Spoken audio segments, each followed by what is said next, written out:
My marketing strategy was this, okay? My website and my shopping experience is superior to my competition. If I just get it in front of customers, if I get users on my site, they are gonna purchase because it looks good, it feels good. perfecttux, wonderful name. They are gonna love it. They're gonna buy it. So how do I get these people into my website? That was the hard part.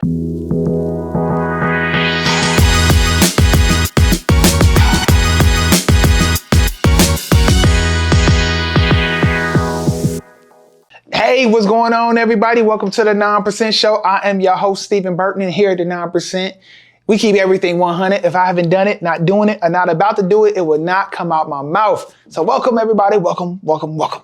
And we are here, and as always, we take our toast to the 9%ers out there and those that would like to get in the 9% club. Toast to everybody in the building. Savannah's, what up? Yes, sir. All right, so we are in this bomb series, the e-commerce blueprint from zero to your first sale. We is breaking it all down here at the 9%.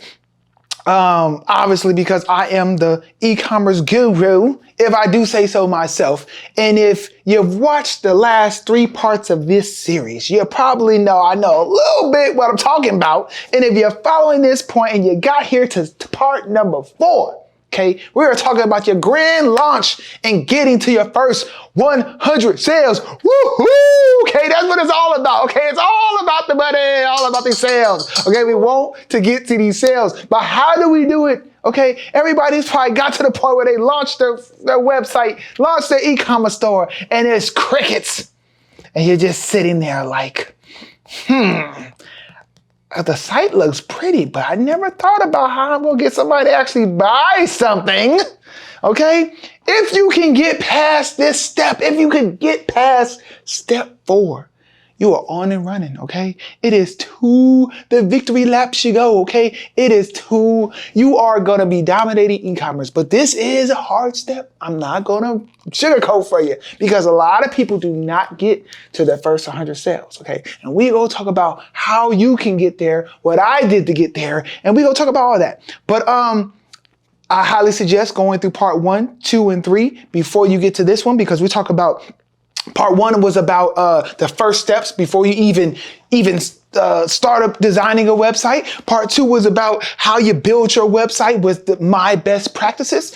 Step 3 was about doing your soft launch of your e-commerce store. And now we're at step 4, okay, the grand launch, and it's time to get that first 100 sales. So we are gonna link all the other previous episodes in the description. I highly suggest checking those out, making sure you do that stuff in order, okay? I made this series in order for a reason, okay? If you go out of order, I can't guarantee the results.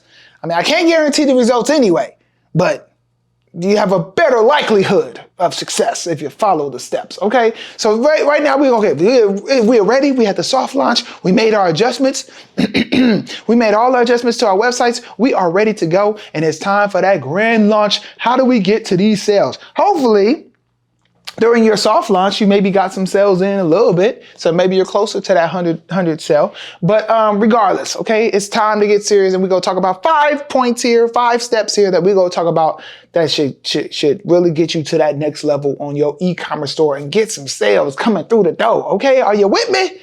Let's get started. Okay, number 1 thing you must do when your grand launch happens is getting beyond your friends and family. I know. You are happy. You had just started your store. It's grand opening time. You hit your Facebooks, you hit your Twitters, you hit your Instagrams, your TikTok, your LinkedIn. Everybody, hey, check this out. Maybe you email all your friends and family. Check me out. You're getting them sales coming in. Hopefully, me and perfecttux, I ain't have no sales from no friends and family. No sales, 0. But I don't blame them. How many people are really ready for a tuxedo right when I say, hey, I'm open? So I don't blame them. But for them people that did have a wedding about 3 months later, yeah, I blame you. But anyways, that's neither here nor there. But you might sell something that your friends and family might be able to support, okay? For me, I'm asking you to buy a $200 tuxedo, $200 suit. Maybe you ain't got that to drop. Maybe your support ain't that strong for me. Who knows? But if I was selling a $20 shirt, $15 book, $10 shoelace, maybe you just on the love, just support what I'm doing and go buy it. But whatever the case is, you put it to your friends and family. Hopefully you're getting some sales there. You're like, oh my gosh, I'm the smartest guy around. I'm the smartest girl around. I knew this would work. Look at this, 10 sales, 20 sales, 30 sales, whatever the case. Or like I said, you could be on my boat and get 0 sales from your friends and family push. But after that friends and family high dies, what comes next? What do? That is what you have to ask yourself. It's important from the outset. As you're posting with friends and family, as you're doing all this stuff, you need to focus on how do you get real customers, new customers. How do you get someone to your site that does not know you from anything? Okay? What is your strategy there going to be? We're going to talk about some things that could probably fall under this category, but you need to focus on that mentally. Okay? You don't want to go into it just saying your marketing strategy is friends and family and word of mouth. Okay? That is not going to get you to 100 sales quickly. Unless you know 100 people that's going to support you and spend your money, then you might get your 100 sales. But then we're talking about your 200 sales and your 300 sales because that's really not what it's about. But the whole point of the matter is from day one, you need to focus on how to get those new and real customers in your store. How are you going to do it? You need to start setting up for your social media strategy. Forget your friends and family. Forget your current followers. How do you get new followers? What is it going to take to get in front of these new people? How do you get there? Who is your audience? Who's your niche? You have to start thinking about all this stuff, okay? And it's going to lead me to number 2. What we're going to talk about is refining your marketing strategy. Okay, now that you've had some users come to your website, now you're starting to get some data. So it's time to make some data-driven pivots, okay? Like you might say, okay, I got my Google Analytics installed. I got all this stuff installed. I got my tags, I got my whatever that we talked about on the last episode. Okay, if you didn't listen to that one, go to the last episode. But now you got your Google Analytics. And maybe you might be saying, hey, I'm noticing a high abandoned cart rate. That's when somebody puts stuff in the cart, check out, but they don't finish. I'm noticing some of that stuff. Okay, maybe I need to simplify my checkout process. Maybe I need to simplify my product page, or maybe I need to do whatever the data is driving you to do, that's what you need to do. Maybe you're now finding who your niche is. Maybe you need to start thinking about your social media ads. Like I said, you're gonna need to start in e-commerce. You're gonna need to start doing digital ads. It is what it is. For me and perfecttux, when I got that thing started, I had a high focus. 98% of our traffic was from Google ads. Google ads and specifically Google shopping ads. It is a great source, especially for products, because with Google ads, it's search term based. So if you're selling, well, let's just keep it with me. I'm selling, perfecttux. So I'm focusing on, if somebody said a burgundy tuxedo, that is a high intent, ready to buy type of search term to me, because no one's just going to be randomly Googling burgundy tuxedo. They might randomly Google tuxedo. They might randomly Google wedding styles, whoop-de-whoop. But if you say like burgundy tuxedo, navy blue, midnight, peak lapel, shawl lapel, blah, blah, blah, tuxedo, that's high intent, ready to buy. So what I loved about when you did have those search terms, boom, here go perfecttux image and products and all this stuff on our Google shopping. So as that search term, you can see an image. And when you clicked it and you see the image, oh, you have some intent, because why would you even click it? Because you see the image. If it's nothing you even want, you will not even click it. So your Google ads was super important with me. That's really what I focused on. My thought process and my marketing strategy, even though I guess I really didn't even know it was a marketing strategy, but my marketing strategy was this, okay? My website and my shopping experience is superior to my competition. If I just get it in front of customers, if I get users on my site, they are going to purchase because it looks good. It feels good. perfecttux, wonderful name. they are going to love it. They're going to buy it. So how do I get these people into my website? That was the hard part. So again, with Google Ads, the fact that I could do it either by search terms, you can have text ads. Google Ads have changed so much since when I launched perfecttux 8 years ago. It has changed so much. But I focus more on Google Shopping side of things versus text ads. Text ads is when you see the, advertisement might just say perfecttux.com, your #1 source for fashionable, unique men's formal wear. And then that could be anything. You click there, you navigate around, you might not like what you see, it is what it is. I didn't like that way. Okay, I didn't really have a lot of money to spend just getting random clicks. I like to be able to do Google Shopping. You see the product, you see what's going on and match what you want. And if you clicked onto me, again, you're not randomly clicking something. You see it, you like it, it is what it is. But that was my strategy there. I knew I was going to start off by a lot of heavy pay-per-click advertising. And then gradually as the site gets known and some, organic traffic starts to come in, eventually we can shift that around a little bit. That was my strategy with that. That's how I thought about it. I did not think that friends and family was going to get me there. I had to start thinking about how do I reach my audience? Where is my audience? And how do I get around to that? This is not an episode where we're going to dive deep on these particular marketing strategies and how to do it, but I'm just trying to put it on your radar that you must think about these things. You must become an expert in these things, because if you don't, what happens after friends and family? It's a lot more complicated than you think about. You need to start YouTubing videos, reading books, doing what you're doing. Don't be paying for no Google and no guru classes out there, because we don't co-sign that. Okay, but you just need to do your research on how to get in front of customers, because it is a lot more. People get into e-commerce and think it's so easy, and I could just start a site and blah, blah, blah, and push this over here, push that over there, boom, boom, I'm done. But no, trust me, getting beyond friends and family, getting to new customers, it is very hard, and you need to start refining your marketing strategy, okay? The number 3 thing that we're going to be talking about is your SEO basics. Again, we are not diving deep on none of these topics for this episode, but around this time is where you really want to start thinking about SEO. SEO means search engine optimization, okay? You want to bare minimum start getting some of these basics done, okay? You want to first do some keyword research, okay? Not what you think, not what you feel, but what you actually researched, okay? And if you're following these steps, you probably have a Google Ads account by now.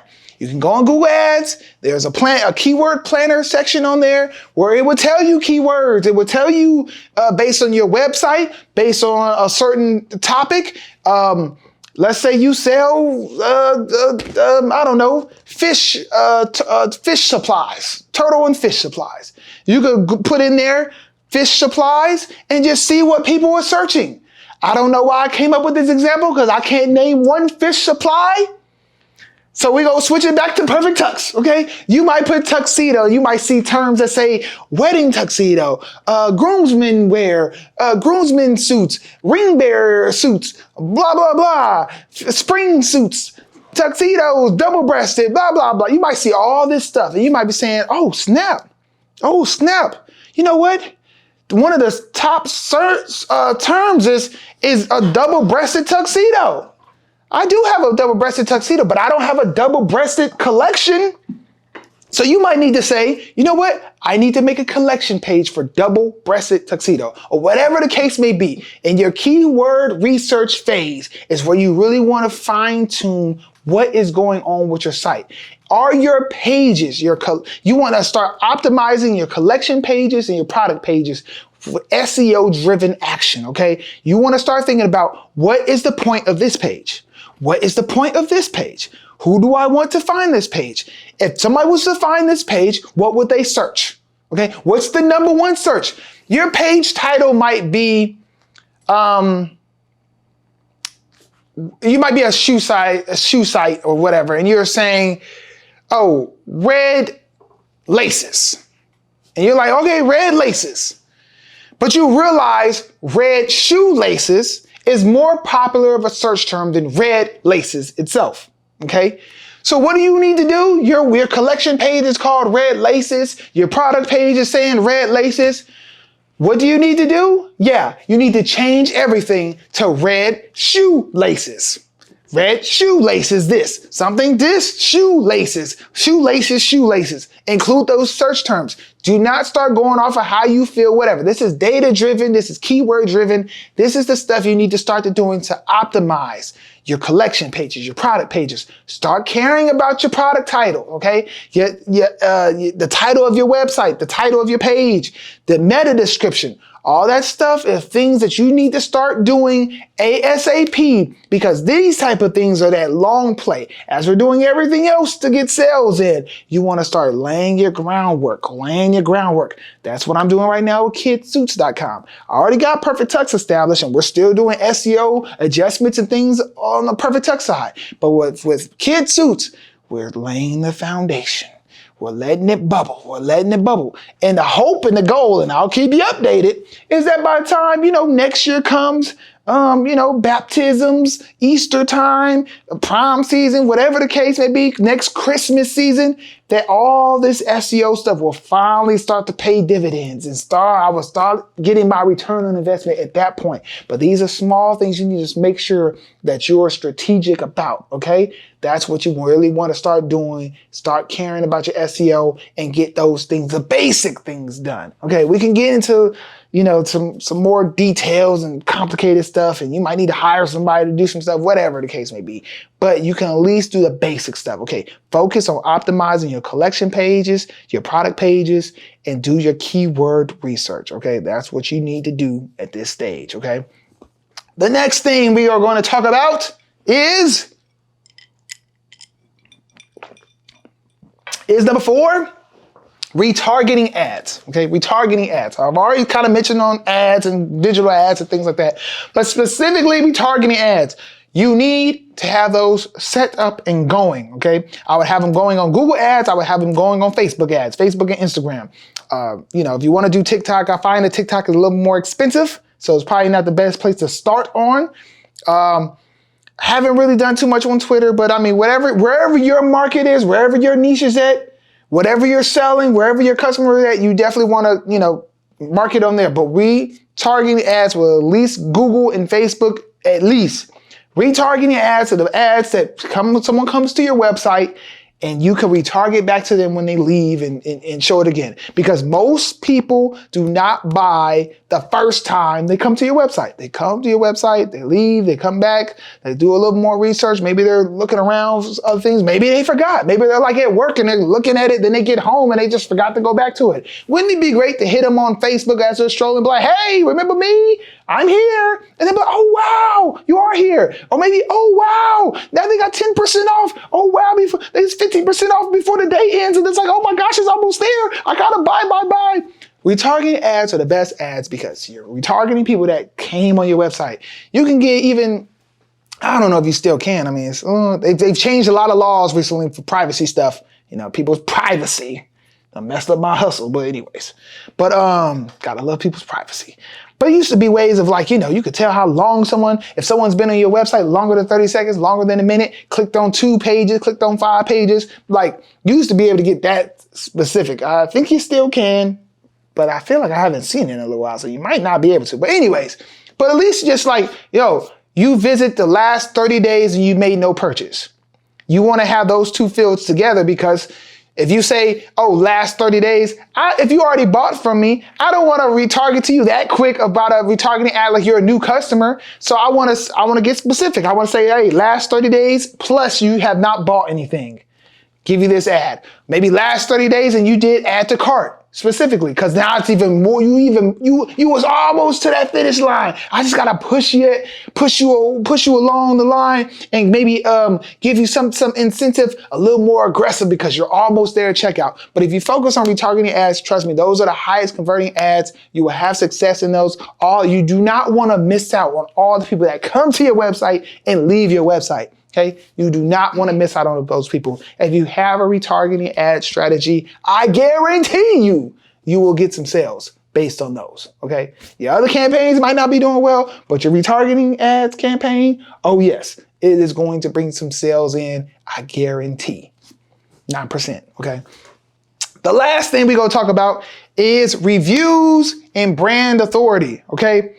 I probably should have put this first, but it doesn't really matter because you need to do all this stuff at one time if it, it is what you got to do. But the fact of the matter is you're a brand new store, nobody knows you, nobody trusts you, and you want people to give you their money and feel confident that you're going to send them this item. How do they feel confident about that? If you're like me, when I launched perfecttux, one of my biggest fears was like, oh, I don't want nobody to know that we just opened yesterday. I want them to come to the website and assume we've been open for 10 years. But how do you do that? I remember at perfecttux getting a call from a customer that said, hey, I'm just calling to see if y'all are real because I Googled y'all and nothing came up. Yeah, guy, nothing came up because we just launched yesterday. That's not what I said. I'm just like, we've been open for about, 8 months, ranked and blah, blah, blah. Just lying my tail off. But, hey, you got to make them feel comfortable. But you have to do what you can do right now. And what you can do is get you some reviews up. Okay. You know what friends and family come in handy? For those reviews. You might not want to buy nothing from me. You might not need this tuxedo. You might not want to spend $200 from me right now. But hey, you can fill out a freaking review form and act like you did. Okay. So I had all my friends and family start me some reviews. Whatever you can do to get your brand authority, that trust factor up, you need to do it by hook or by crook. You need to get it done. This might be a place where you might even want to look into influencers. I've never done influencers, but whatever. You want to piggyback off of somebody else's authority, somebody else's brand authority that could co-sign what you're doing and say, hey, y'all, it is safe to deal with this company. But again, going back to all these points and things you should be working on, we should have our return policy in place. We should have great photos, great products. We should have a chat system. We should have a phone number. Do not just have email me, okay? Do not just have that. I don't care if you need a phone number. We have a phone support, and our phone support is only from 10 to 2 p.m. It's a short period, but you can email us at all times. You can chat with us all times. But we have these phone things and have chat system just so people feel like they can ask a question or like it just gives them that authority. When we built the perfecttux store, yes, it helped that people could come in there, but it also helped for people shopping online to say, you know what? Wow, they have a store. They gotta be real. So it's like, all this stuff matters, but if you need to build your reviews up and build your brand authority however you can as soon as possible, because people will not mess with you because they ain't never heard of you or they think you're far in China somewhere and they ain't gonna get their product, especially if you are charging a lot for whatever you're selling. Okay, if you're selling a $20 shirt, people might take that risk. Okay, but if you're selling a $500 handbag, your fashion design handbag, you best believe nobody's letting $500 go without, something going on. Okay, you better have a PayPal with buyer protection, whatever you can do. You better highlight whatever you can highlight. Highlight that PayPal buyer protection on your website. It's not coming out your pocket. You're going to send the product. You're going to do right by your customer, but they don't know that. You need to do whatever you can do to make your customer feel great that you are legit and that they will get their thing in the mail back to you if they place an order on your website, okay? So you focus on these 5 things right here. And I'm telling you, you will get to your first 100 sales because with this strategy, it is all about getting to that first 100 sales and beyond, So that is good. That is it here. Honestly, I got so much e-commerce stuff. I haven't even made a decision if I'm gonna keep this series going. I might keep this series going, might jump somewhere else, but you just have to tune in to next week to see what we do. But until then, hey, if you like this video, please like it, subscribe to our channel, subscribe to the 9%. If you like what we're doing here, please don't keep it a secret. Share this stuff, follow what we got going on. Please, we appreciate it. We appreciate the love. And if you enjoyed this series, please leave a comment below and tell me about it. And if you have any questions, if you're launching your e-commerce store, please put it in the comments. Let me check it out. I am always down to help my 9%ers out there, and I will help you become into the 9% club. Till next time, I'll catch you next time. Peace.